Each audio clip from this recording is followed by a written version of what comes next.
নমস্কার সবাইকে। আরেকটি হৃদয় বিদারক ঘটনা নিয়ে আপনার সাথে হাজির হয়েছি।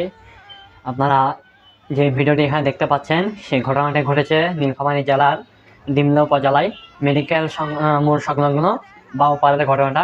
তো প্রথম আমরা ভিডিওটা একটু সম্পূর্ণ দেখব, যেখানে কি ঘটেছে সেটা একটু আমরা দেখব।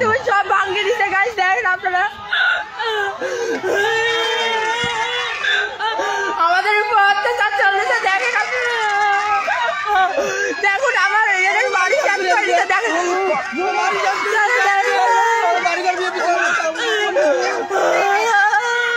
দেখুন মারে আর আমাদের কি করে দিতে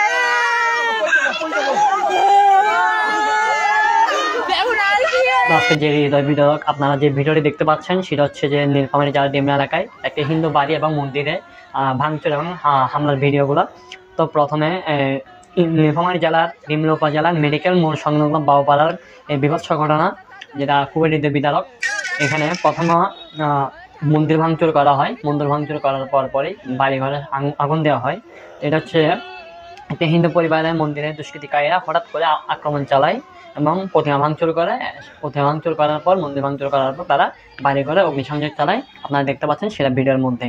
প্রত্যেককার দোষীরা যেগুলো থেকে আমরা যেটা জানতে পারি সেটা হচ্ছে যে ডিমলা উপজেলার শিক্ষক শহরের বাইরে গেছে, হয়তো ওনার সাথে কিছু একটা ঝামেলা ছিল। তো এরপরে মানে তিনি যখন জানছে যে উনি বাইরে গেছে, শিক্ষক বাইরে গেছে, তখনই আমজাদ হোসেন নামে একজন দুষ্কৃতিকারী তিনি কি করছে, শিক্ষকের বাড়িতে আসে। শিক্ষকের বাড়িতে এসে তারা আরও কয়েকজন মিলে আসে প্রথমে মন্দির ভাঙচুর করে।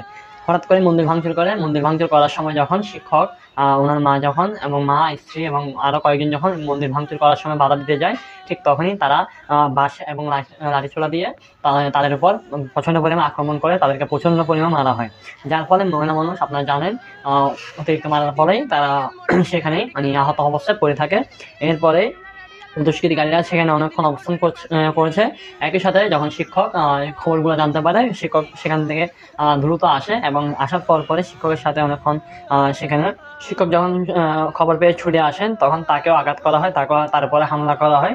দুষ্কৃতিকারীদের মুখে একটি কথা বারবার শোনা যাচ্ছিল, সেটা হচ্ছে যে এখানে কোনো হিন্দু থাকতে পারবে না। তারা ডিরেক্টলি বলতেছে এখানে কোনো হিন্দু থাকতে পারবে না। তার মানে বোঝা যাচ্ছে সে কতটা উগ্রপন্থী, কতটা উগ্রবাদী। তারা চায় না এখানে হিন্দু বসবাস করুক, তারা চায় না, তারা দেশের সম্প্রীতি, দেশের অসাম্প্রদায়িক যে চেতনা, আমাদের মধ্যে যে অসাম্প্রদায়িক যে চেতনা, সেটাকে ক্ষুণ্ণ করে তারা মন্দিরে এবং বাড়ি ঘরে হামলা করেছে। এবং তারা স্পষ্টভাবে সবার সামনে বলছে যে কি এখানে কোনো হিন্দু থাকতে পারবে না, এখান থেকে হিন্দু চলে যেতে হবে। মানে এই ধরনের কিছু কথা বলতেছিল, যেটা আমাদেরকে তারাই এখানে যে প্রত্যক্ষদর্শীরা তাদের থেকে আমরা এটা জানতে পারি। এরপরে এখানে আইনশৃঙ্খলা বাহিনী আসে এবং আগুনগুলো তারা কন্ট্রোলে আনে। তো যে এই ভয়াবহ ঘটনার পুরো এলাকায় একদম স্তব্ধ হয়ে গেছে এবং আক্রান্ত যে পরিবার তারা বিচার চেয়ে ডিমলা থানায় অবস্থান করেছেন। যতটুকু শেষ পর্যন্ত আমাদের কাছে আপডেট ছিল। প্রশাসনের কাছে আমরা দাবি জানাতে চাই, দোষীদের দ্রুত শনাক্ত করুন এবং গ্রেপ্তার করুন। একই সাথে নিরপেক্ষ তদন্তের মাধ্যমে দৃষ্টান্তমূলক শাস্তি আমরা চাই।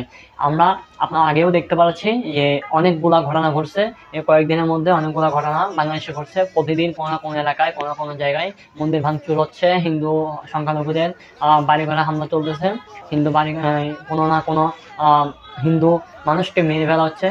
তো আমরা এটার তীব্র নিন্দা এবং প্রতিবাদ জানাই। প্রশাসন যদিও বিভিন্ন গণমাধ্যমে এবং তারা হাতে কলমে দেখাচ্ছে যে তারা অসাম্প্রদায়িক, তারা বাংলাদেশ যে সংখ্যালঘু তাদেরকে নিরাপত্তার ব্যবস্থা করতেছে, কিন্তু আমরা বাস্তবিক কোনো প্রমাণ এটা পাচ্ছি না।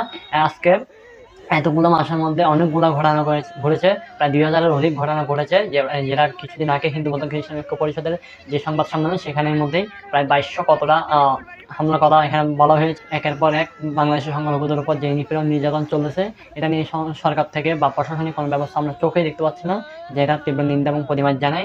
একই সাথে প্রশাসনকে দ্রুত বাংলাদেশ সংখ্যালঘুদের, হিন্দুদের নিরাপত্তা নিশ্চিত করার জন্য জোর দাবি জানাচ্ছি।